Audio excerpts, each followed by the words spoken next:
let me take you through what's happening in the United States. All eyes on the New York mayoral polls. Zohran Mamdani, a 34-year-old Indian origin, is now on the brink of making history in New York City. The Queens-born politician, Zohran Mamdani, whose roots trace back to Uganda and India's Gujarat, is now just hours away from possibly becoming New York's youngest mayor in over a century, and the first Muslim. What caught India's attention is, of course, not just his rise, but how Indian his campaign has really felt. Mamdani, who is very fluent in Hindi, he also campaigned in Hindi, greeted voters with kaise ho and whatnot, and put out his campaign videos in Hindi, and also drew parallels between his immigrant story and the struggles of the working class in New York. His pitch was simple: make America's most expensive city livable again. Clearly reaching out to the immigrant community, to the Indian American community. He's built his campaign around everyday economics, on rent control, cheaper groceries, affordable public transport, universal childcare, and higher minimum wages. Those issues have resonated deeply with young voters, with the minorities, of course, and working families priced out of the city. In fact, they find it very expensive in the United States now, so he's really caught that nerve. Polls now show Zohran Mamdani edging ahead of former Governor Andrew Cuomo. He's re-entered, in fact, Andrew Cuomo, who re-entered the race as an independent after losing the Democratic primary. It seems like Zohran Mamdani seems to be a little ahead of him. Republican candidate Curtis Sliwa trails far behind. More than 730,000 early votes have already been cast. Well, an unusually high number for a mayoral race, and it seems like Mamdani is still ahead. For progressives, Mamdani's rise here signals a generational shift within the Democratic Party, away from the centrists like Cuomo towards a new wave of left-leaning leaders pushing economic equity and social reform. If elected, Mamdani would not only become New York's first Muslim mayor, but also a symbol of the changing face of American politics, with diversity, youth, and grassroots activism that are shaping the new power dynamic. Even President Trump has weighed in. In fact, President Trump has backed Cuomo, who's a independent candidate now. He's warned that Mamdani win itself will be disastrous to New York, and then for all you know, he might just cut funds for New York City. This is precisely what the fear is as well. If Mamdani wins, then will the Republican government headed by Donald Trump really push funds to New York, which warrants or demands the largest chunk of it. For India, there's curiosity too. Mamdani has often criticized Prime Minister Modi's policies, calling out the treatment of minorities, raising authoritarianism. His victory could influence how New York, a hub for Indian diaspora, business and diplomacy, engages with India going forward. As New Yorkers line up to vote, the question is, of course, no longer whether Mamdani can win, but whether his movement can turn into a lasting mandate. Because win or lose, his campaign has already redefined what politics in America's biggest city really looks like. Let me bring in our panelists on board for a little more. We have Ms. Veena Sikri, who's a former ambassador. Thanks very much, ma'am, for joining us. We also have Nirmal Abraham, political analyst and US expert.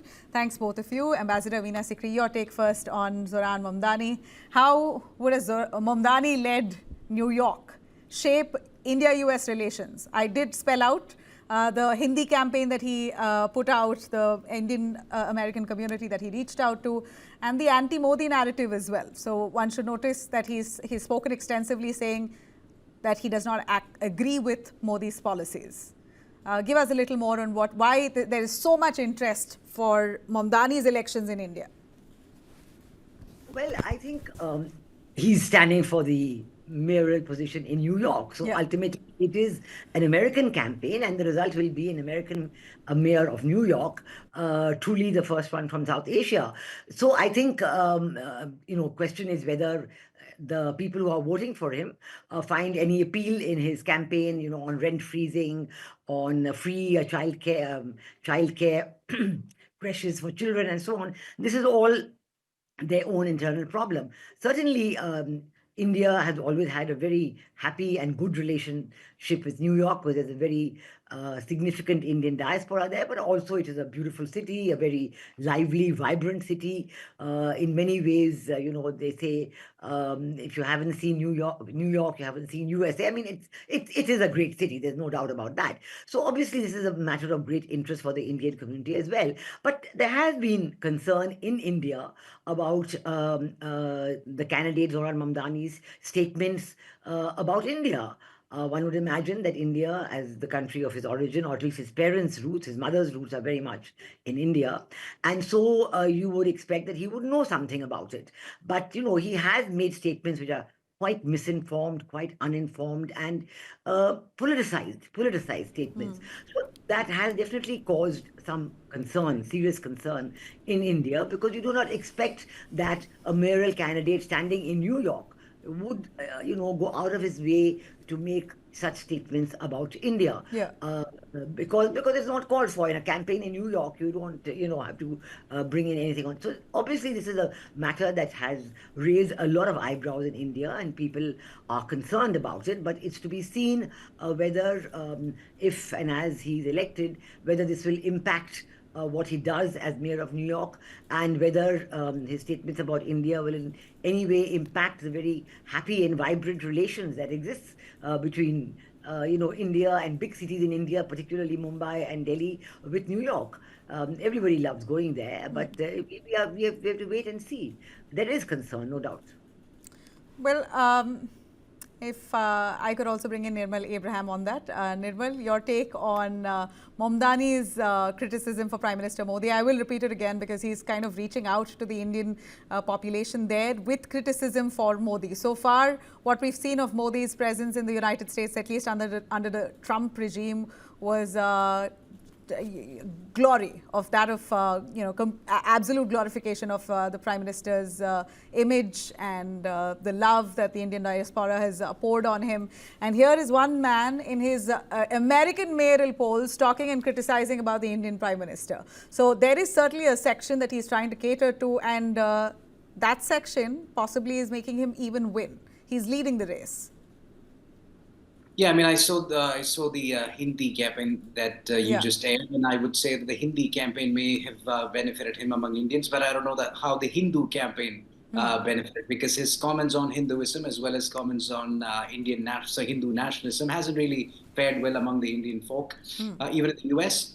But the larger issue is, yes, I think it's an ideological war, which is why Trump eventually ended up supporting Cuomo, because Zohran Mamdani is a member of the DSA, is a prominent member of the DSA, which is the Democratic Socialists of America, the largest socialist organization in the United States. He's been a prominent member for years. Now, the question is, once he gets into power, all the campaigning that you see, the people knocking on doors, making cold calls for him, waiting in the streets and handing out flyers, it is actually organized by the DSA. So if he ends up winning, the Democratic Socialists of America would have their demands given to Mamdani. The question is whether he will be able to fulfill those demands or not.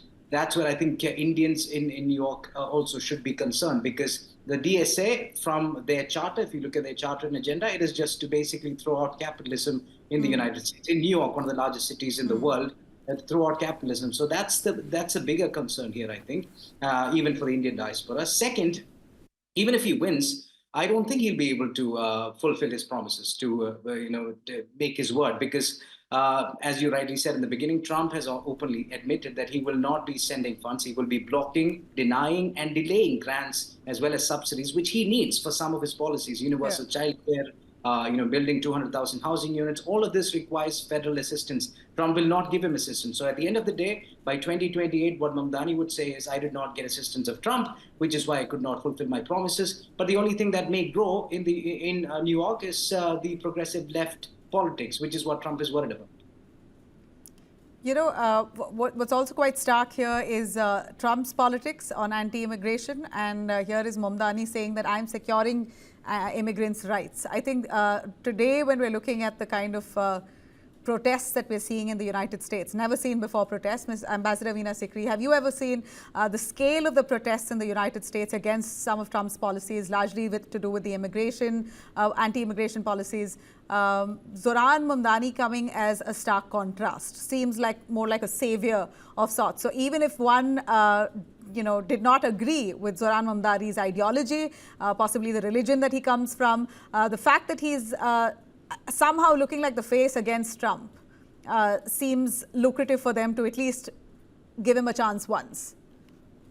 Well, I mean, this reflects the traditional policy of the Democrats, of the Democratic Party. We do know that under President Biden, the approach to immigrants, the condition at the border, particularly the Mexican border, thousands of people were coming in every day. And President Trump had campaigned against that he would stop it immediately. So this is an internal debate within America on immigration and immigrants, and the Democrats are very much in favor of immigrants. So Zohran Mamdani is reflecting that position of the Americans, that he will not be so anti-immigrant. He'll help the immigrants. But we do know that when under President Biden, when the immigrants were being sent to New York City, the people, and they were sleeping on the on the streets in New York City because there was no housing for them. Then the people of New York didn't like it very much. It became a little controversial in New York City that all the immigrants are coming in. They were being bussed in from different parts or from the bordering states, and it did create a problem. So, but these are internal issues, in American policy, and certainly the issue of immigration is very polarizing. It has polarized society completely in America, and many immigrant communities who have done very well in America, South Asian communities, Indian communities, who have done very well, who established themselves, who are American citizens actually, but they are also feeling the heat of the anti-immigrant position. Correct. Which is why I feel Zohran Mamdani coming right at this time clearly is holding an edge because of the staunch Trump's policies against immigration. A final word, Nirmal, from you on what message does it send out? It's becoming clear that Zohran Mamdani might likely win. He's in the lead. We'll know exactly tomorrow morning Indian time, that we'll have the result out. So give us a sense on the message that it would send out. First Indian American, first Muslim, first South Asian, a man who's brutal when it comes to Trump's policies. He seems like a breath of fresh air for many who've been criticizing Trump and his allies. That includes Prime Minister Modi.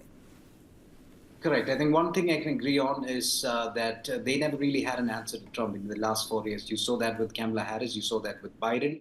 There is no real name other than, ever since Barack Obama that could really fight Trump. So in those terms, I think, yes, this is a name that people have been talking about for the last 2 months. So he's created that kind of energy within the Democratic front, which is a good thing.